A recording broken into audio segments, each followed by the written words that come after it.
It's not a mystery to me. The same thing that happened to my daughter is what happened to Whitney. There's only one person that was around both occasions. You won't say his name.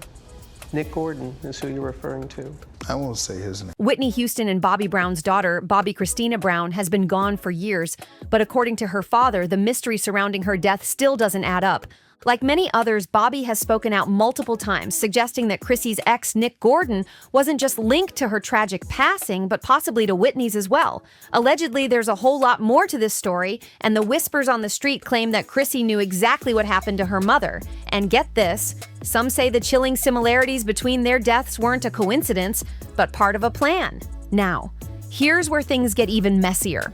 I want the world to know that Bobbi Kristina did not die from the bathtub incident. That's not what killed Bobbi Kristina. What killed Bobbi Kristina?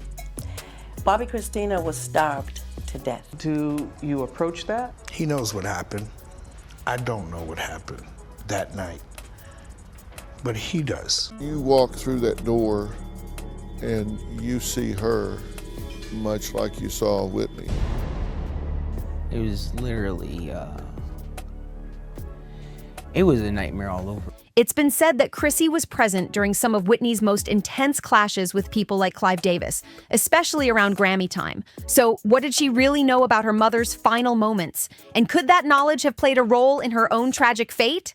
Let's break it all down. For a little background, Bobbi Kristina grew up in the spotlight, constantly by her mother's side. She even made early TV appearances, like during a Barbara Walters interview when she was just 8 months old and again at 1 year old. From the very beginning, all eyes were on her.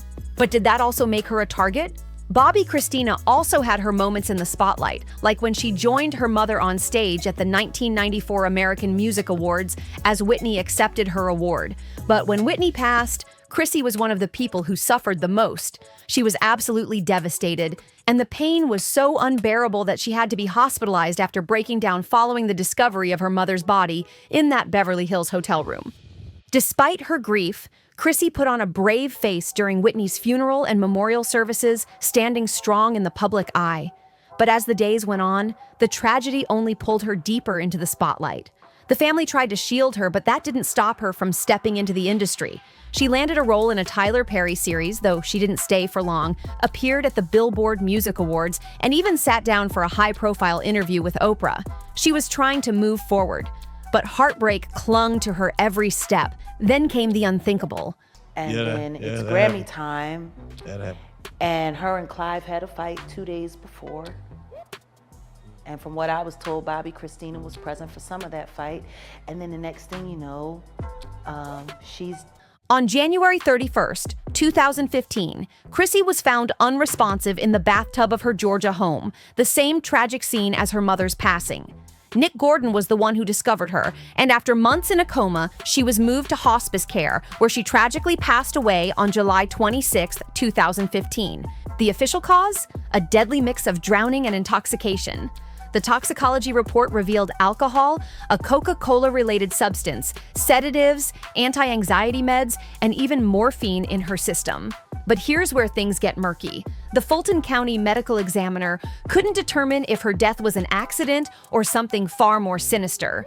At the time, officials stated that the underlying cause of Bobbi Kristina's death was the combination of immersion and intoxication, meaning that being submerged in the water paired with the substances in her system triggered the tragic chain of events. More immediate causes like pneumonia and brain damage, encephalopathy, were the direct result of her being found unresponsive in that bathtub.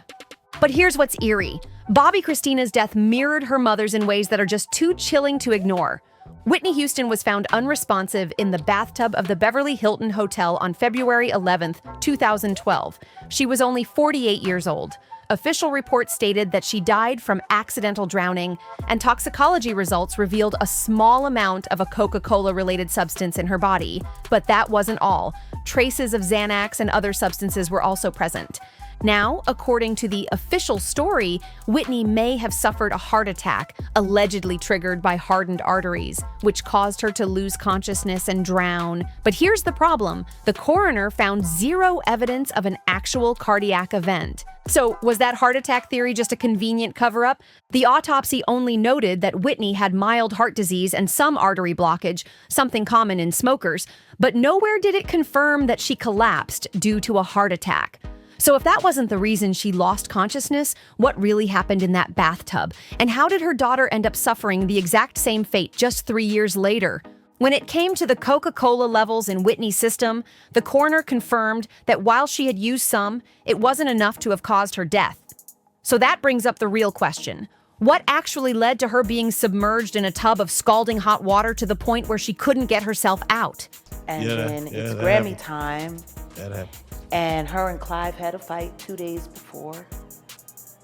And from what I was told, Bobbi Kristina was present for some of that fight. And then the next thing you know, she's dead. And here's where things get even more suspicious. After Whitney's death, it was revealed that there wasn't enough water in her lungs to confirm that she had drowned. That alone raises serious red flags. If she didn't pass out in the water, then someone might have placed her in that tub after she was already unconscious, or worse. Now, let's talk about the names that have never stopped circulating when it comes to Whitney's mysterious passing. Nick Gordon and Ray J. Ray J was the last man publicly linked to Whitney, but their relationship was all over the place, hot one minute, cold the next. They never officially admitted they were together, but everyone knew they were spending time together. On the night Whitney died, Ray J claimed he wasn't at the party. But plenty of people say otherwise. One particularly shady detail: reports from that night claim that Brandy was asking for her brother at the party. Now, why would she be looking for him there if he wasn't around? And to make things even sketchier, multiple witnesses saw Ray J, along with Raffles Van Exel and Brandy Burnside, rushing out of the back of the hotel that very evening. So what was really going on that night? And why do so many loose ends point right back to the same people? But here's the weird part. Raffles never liked Ray J, so why was he suddenly helping him sneak out of that place? That alone raises eyebrows, but then things get even wilder. Loyola Brown, the sister of Whitney's ex-husband, Bobby Brown, came forward after Whitney's death with a bombshell claim. She said Ray J was the one helping Whitney get access to whatever she was using, and even hinted that he might have handed her a bad bag that night. And when you start putting the pieces together, it all starts to make way too much sense. And here's something even more chilling. Right before her death, Whitney slipped Brandy a secret note during a live interview. This happened when she unexpectedly crashed an E! News segment featuring Brandy, Monica, and Clive Davis. Whitney made sure to hand Brandy that note on camera, and the way she did it was not subtle. To this day, Brandy refuses to reveal what the note said. When asked in another E! Interview, she shut it down fast, saying, "I'm gonna just not say what it was and keep it to myself for my own personal reasons." But many believe Whitney deliberately gave Brandy the note in front of the cameras, like she wanted proof in case something happened to her. Think about it. After handing Brandy the note, Whitney immediately shifted attention to Monica and Clive, almost as if she was trying to buy Brandy time to read it. And let's be real, does it really make sense that Whitney Houston would interrupt a live interview just to say hi while she was still wet yet fully dressed, only to pass a note and kiss Brandy like that at the end? Something about that moment just doesn't add up. And if you listen closely to the footage, you'll hear Whitney say something chilling: "I nearly drowned today." Let that sink in. Now here's another detail that has never sat right with people. Brandy talks about everything when it's good, but when it's bad, she stays silent. And that alone speaks volumes about what might have been in that note. The look on her face when Whitney handed it to her: pure shock. Whatever was written in that message was not good news. But here's where things take an even darker turn. Many believe Bobbi Kristina found out exactly what happened to her mother, and there have even been reports claiming that she had proof. According to what Jaguar Wright has claimed, Bobbi Kristina was present for some of Whitney's most heated fights in the time leading up to her death. And get this, one of the biggest theories floating around is that Clive Davis may have played a role in Whitney's tragic passing. Think about it. If Bobbi Kristina was around during those arguments, she might have overheard things she was never supposed to know. And let's not forget the most unsettling fact of all. Whitney Houston just so happened to die during a Clive Davis party. That's not a coincidence, child. That's a question mark that has never been erased. And then there's the eerie way Bobbi Kristina's own death played out, far too similar to her mother's for comfort. especially when you consider what was going on between her and Nick Gordon in the months leading up to it. None of it makes sense, unless, of course, there was more to the story than we've been told. This is a young man who swears to God that he loves my niece, but yet you drag her up the steps, you pull her by her hair.